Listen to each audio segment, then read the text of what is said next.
Rail आप बेचने की योजना बना चुके हैं, सेल आप बेचने की योजना बना चुके हैं, कोल आप बेचने की योजना बना चुके हैं, एयरपोर्ट बेचने की योजना बना चुके हैं, पोर्ट बेचने की योजना बना चुके हैं, सड़क बेचने की योजना बना चुके हैं, बिजली बेचने की योजना बना चुके हैं, स्टेडियम बेचने की योजना बना चुके हैं, एफसीआई के गोदाम बेचने की योजना बना चुके हैं, बीपीसीएल बेचने की योजना बना चुके हैं, एलआईसी बेचने की योजना बना चुके हैं और धीरे धीरे पूरा हिंदुस्तान बेचने की योजना बना चुके हैं। हर क्षेत्र में नौकरियां खत्म होंगी। कंप्यूटर जब आया था हिंदुस्तान के अंदर, उसका पुरजोर विरोध भारतीय जनता पार्टी ने किया था स्वदेशी के नाम पे। मान्यवर, कृषि के क्षेत्र में फसल बीमा योजना की हालत देखें।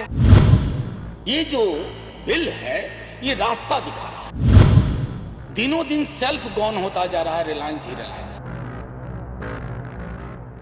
माननीय संजय जी, आपका नाम पुकारा गया था, आप थे नहीं, आप बोल।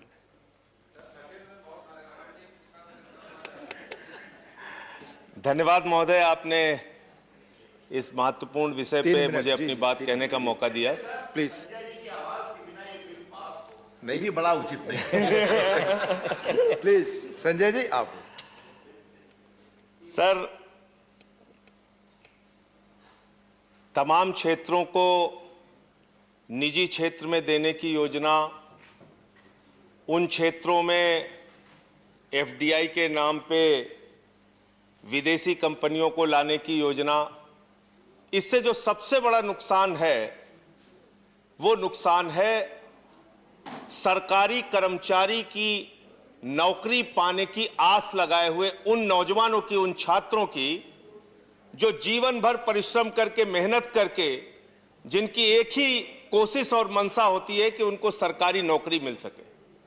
लेकिन इस निजीकरण की प्रक्रिया से हर क्षेत्र में नौकरियां खत्म होंगी। रेल आप बेचने की योजना बना चुके हैं, सेल आप बेचने की योजना बना चुके हैं, कोल आप बेचने की योजना बना चुके हैं, एयरपोर्ट बेचने की योजना बना चुके हैं, पोर्ट बेचने की योजना बना चुके हैं, सड़क बेचने की योजना बना चुके हैं, बिजली बेचने की योजना बना चुके हैं, स्टेडियम बेचने की योजना बना चुके हैं, एफसीआई के गोदाम बेचने की योजना बना चुके हैं, बीपीसीएल बेचने की योजना बना चुके हैं, एलआईसी बेचने की योजना बना चुके हैं और इंश्योरेंस सेक्टर में अब आप बेचने की, और धीरे धीरे पूरा हिंदुस्तान बेचने की योजना बना चुके हैं। और वो लोग जो स्वदेशी के सबसे बड़े पक्षधर थे, माननीय मंत्री जी यहां पर बैठे हैं, ये तो उस आंदोलन से जुड़े रहे हैं, इन्होंने तो देखा है, हम सब लोगों को वो दृश्य याद है। कंप्यूटर जब आया था हिंदुस्तान के अंदर, उसका पुरजोर विरोध भारतीय जनता पार्टी ने किया था स्वदेशी के नाम पे। मान्यवर, स्वदेशी की सबसे बड़ी पक्षधर पार्टी अगर कोई हिंदुस्तान में थी तो भारतीय जनता पार्टी थी। और आज विदेशीकरण की अगर सबसे बड़ी पक्षधर पार्टी कोई है तो भारतीय जनता पार्टी है। ये किस प्रकार से आपके सोच में और विचार में परिवर्तन आ रहा है। और इससे जो आप एक बड़ा खतरनाक काम करने जा रहे हैं मान्यवर, कि आप जो संविधान की मूल सोच और अवधारणा थी कमजोर तबके के लोगों को आगे बढ़ाने की, बाबा साहब डॉक्टर भीमराव अंबेडकर की जो अवधारणा थी, सोच थी कमजोर तबके के लोगों को आगे बढ़ाने की, वो आरक्षण पूरी तरीके से एसटी का, ओबीसी का, एससी का और अब तो ईडब्ल्यूएस सेक्शन, जिसको आप इकोनॉमिकली वीकर सेक्शन के नाम पे आरक्षण लेके आए। जब सरकारी नौकरी रहेगी ही नहीं तो आरक्षण किस बात का रहेगा। तो सबसे ज्यादा एक खतरनाक काम इसके माध्यम से यह होगा, अगर हर क्षेत्र का आप निजीकरण कर देंगे। बीएसएनएल की हालत आप देख ही चुके हैं कि क्या हुआ इस देश के अंदर। जो इस सेक्टर में आप 49% तक एफडीआई लेकर आए, उसका सही आंकड़ा क्या है मान्यवर? 49% के एफडीआई को भी आप छू नहीं पाए हैं और आप उसको 74% करने जा रहे हैं।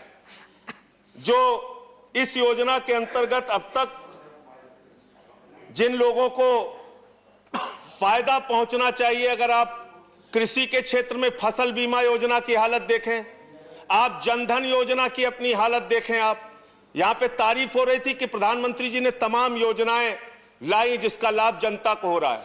6 करोड़ खाते जनधन योजना के बंद हो चुके आपके द्वारा जो खोले गए थे। यह सच्चाई है जनधन योजना की। फसल बीमा योजना के जो क्लेम है मान्यवर, वो क्लेम राज्यों में लाखों की संख्या में है जो बकाया हैं, जो आज तक मिले नहीं लोगों को। फसल बीमा योजना, आप इस सेक्टर में अगर आप तमाम एफडीआई के दरवाजे खोल देंगे तो धीरे धीरे भारत का पैसा, जो प्रीमियम का पैसा आम आदमी का होगा, वो बड़े बड़े इन पूंजीपतियों के पास जो इस सेक्टर में आएंगे उनके पास जाएगा, और उसके माध्यम से उसमें एक लूट और भ्रष्टाचार जो हम लोगों ने अब तक देखा है, एस बैंक के मामले में हमने देखा, कोऑपरेटिव बैंक का मामला महाराष्ट्र का आया था मान्य, और उसमें हमने देखा। तो हर क्षेत्र में जब आप इन्हीं लोगों को बुलाएंगे तो हो ये रहा है कि आप कहीं ना कहीं पूंजीपतियों के लिए सारे सेक्टर के रास्ते खोल रहे हैं, और धीरे धीरे करके वो इसमें लूट और भ्रष्टाचार करके बाहर जाके आपको बैठ के चिढ़ाएंगे। धन्यवाद। 8 से 10 लाख करोड़ रुपए इस देश का आप उसको नाम दे देते हैं कि ये तो हम लोगों ने खाली अपने बैंक के खाते से नाम उनका हटाया है, एनपीए हो गया है। 10.5 लाख करोड़ रुपए चंद पूंजीपतियों को आपने बांट दिया देश का, आपका समय पूरा हो देश के चुका है। बैंक को आपने बर्बाद कर दिया। हर सेक्टर को आप इसी तरह से निजी हाथों में देना चाहते हैं। इस पर रोक लगाइए और इसको स्टैंडिंग कमेटी के पास भेजिए माननीय, और ये हमारी मांग है। धन्यवाद। शुक्रिया उपसभापति महोदय। एक छोटी सी कहानी से शुरुआत करना चाहता हूं, लेकिन उसको मेरे वक्त में ना जोड़ा जाए। 30 सेकंड की कहानी है।